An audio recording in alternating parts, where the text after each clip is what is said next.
So, continuing on with the whole poetry thing, going more in depth into this right now.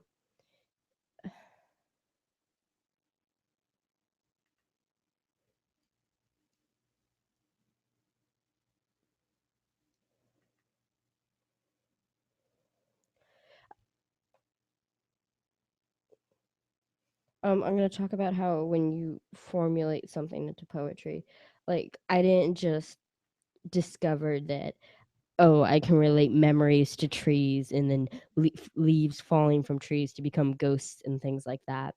You don't actually do that normally. So for me, I wouldn't just,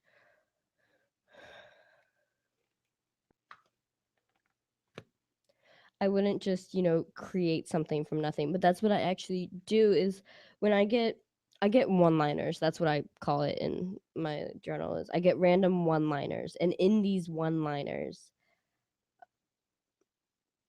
I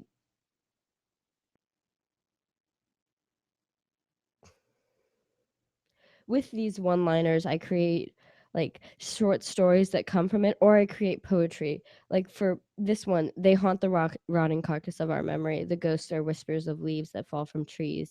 Each ghost adds more leaves to our pile. The maw of the abyss is laid out before us, the soft darkness that even the bluest of flames cannot light. This is where we go to die, alone with our ghosts and leaves. As we stare into the shroud of nightfall, we become afraid. The fear grows in us like a fire with no warmth or light, just the burning of our soul. For what is more disturbing than a fire that gives off no light or warmth? Ergo veno nox. Therefore, I fear the dark. When I wrote this, the only line at the beginning I had was the maw of the abyss is laid out before us. And then I created all of that from this, going with the whole theme of death and darkness. Ooh, there goes me, not writing anything happy. I'm very bad at the whole happy thing. Like writing happiness, I'm a happy person. But for me, it's very difficult, I find, to write something like poetic and happy at the same time. I guess the closest thing I can get is my space poem that I wrote that's about love called Let Me Be, which I'm going to read to you in a little bit. And I hate love poetry. I really do. I I don't know. I guess I like the creepy like Dante's Inferno poetry with the great epics and Virgil and things like that. And that's where I draw a lot of inspiration for when I write poetry, that and Dark Souls. But if you know me in person, you know I'm kind of unhealthily obsessed with Dark Souls. Dark Souls 3 comes out April 12th, and I've pre ordered it already. Go me.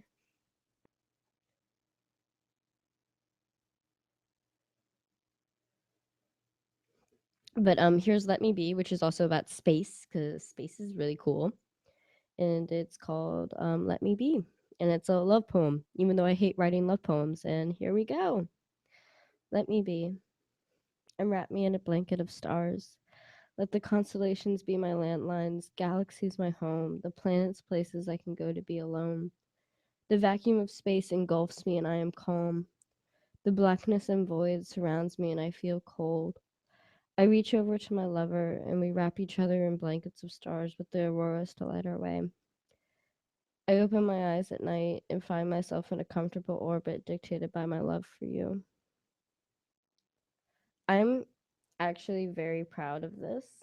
Um, I'm not too good with the whole like love thing, and I think I kind of got it, but mostly just talking about space because space is really cool. And I wrote this. Well, I wrote the whole first part of it, minus the I reach over to my lover. Sans that, I wrote the above bit about space when I was walking to my 9 a.m. class last semester, utterly dreading life because I had to wake up and do something before noon because, responsibilities and being an adult. And it was cold. It was very cold that day. I remember that. And it was not fun. So I'm going to be a moody millennial and complain about all of my problems and force them onto the older generation. I wrote something about that, which we're going to get into later in the broadcast. But yeah, moody millennial motif because we got to blame the other generation for all of our problems. I mean, It's kind of your guys' fault, but you know, grumble, grumble. But I take a lot of inspiration from what I write, from what's going on around me. Like if I'm walking somewhere there, I think of a line like, and it's snowing outside, and I think of a one-liner like I talked about before, how I gain a lot of inspiration from just picking up random phrases. If it's really cold, I'm gonna write about something cold, like space or just Iceland or things like that. I'm gonna write about cold things. If I'm in a warm tropical area, I'm gonna write a setting about that. I'm heavily influenced by what's around me, and that's not a bad thing. So, going back into the moody millennial motif, for one of my classes, we had to write a prose poem, and I hate writing poetry. I don't know if I've made that clear. Well, I hate writing poetry for a grade, and I hate reading poetry, but I'm okay to write it on my own if the mood strikes me. It's kind of needy sounding, but that's how it is for me. I have to be in a certain mood to write poetry, and if I'm not in that mood, no poetry is getting written.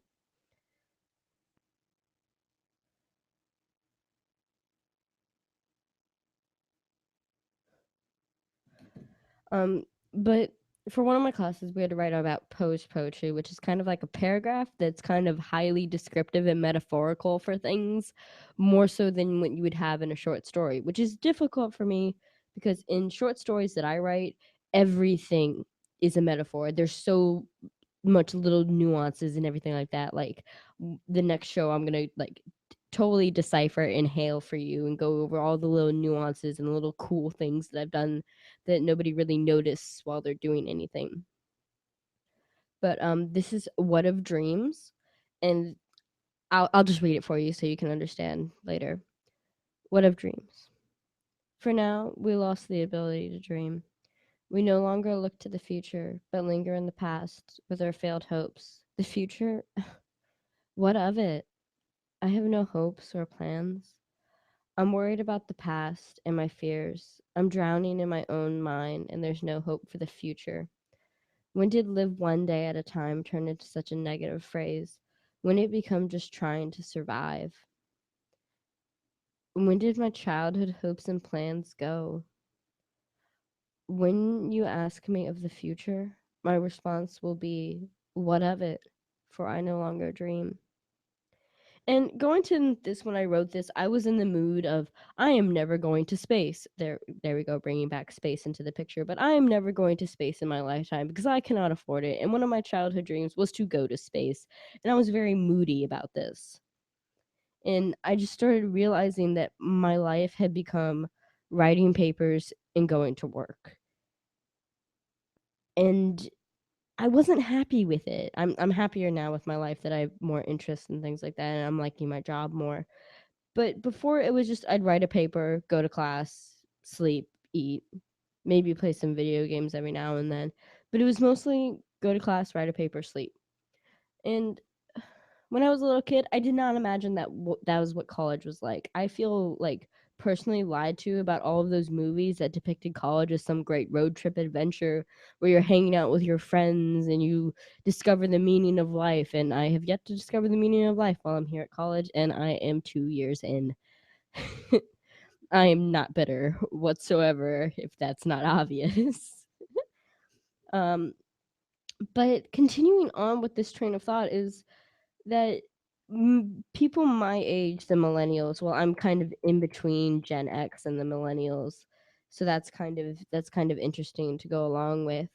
But in between that, I just feel kind of cheated because I grew up in this age where I can't really relate to Nirvana, even though I listen to them all the time. But also, when I was growing up, there was this rush of like technology pushed at us. And I remember not getting like a real cell phone until I was in high school. And now there's kids out here with cell phones when they're in middle school. And I'm like, what is this? Who are you calling?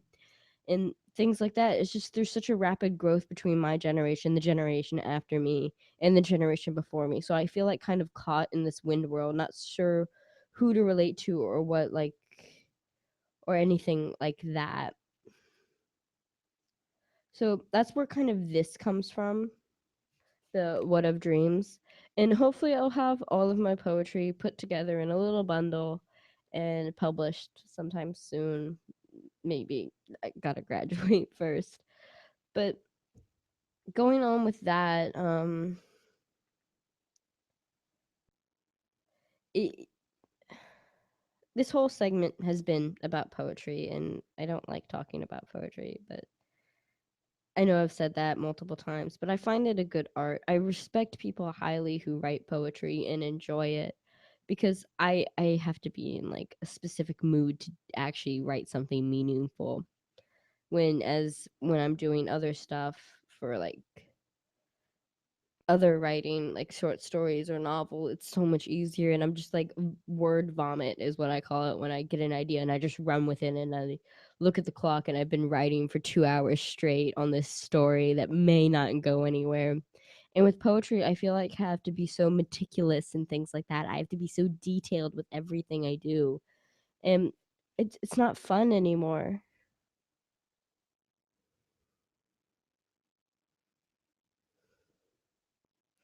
So especially, and it's also difficult when you're trying to share poetry with other people because poetry isn't always just a written or spoken thing.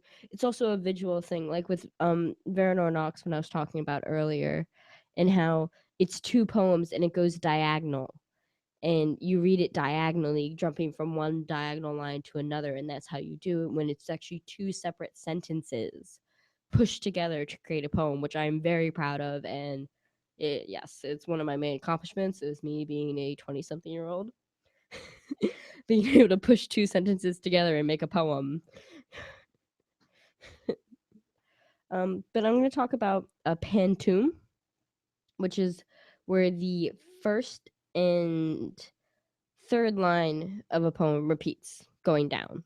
And you'll notice this when I talk about my soul's poetry, which I do a lot of pantoums and aphrodixios, not aphrodisiac, no, not that. Absidarian. Absidarian is where it's a poem going down, spells the alphabet. But I'm going to talk about In the Dark right now, which is a poem I wrote that's a pantoum. I wrote it for a grade, so it's very polished and I'm very proud of it. And it's about Dark Souls, and it's basically the plot of Dark Souls. And I am very proud that I can fit the plot of Dark Souls into a poem. And here it is, The Dark. If only I could be so grossly incandescent. The dreams of the dead haunt the halls. The gatherings of whispers herald a new undead from the asylum, so that this cursed world might be mended. The dreams of the dead haunt the halls. The blood pours over the land, demons dying over and tenfold over, so that this cursed world might be mended. The songbird of Our Lady of Sing sings forth the melody of old. The blood pours over the land, demons dying over and tenfold over. This chosen undead, has he come forth to kindle the flame? The songbird of Our Lady of Sin sings forth the melody of old.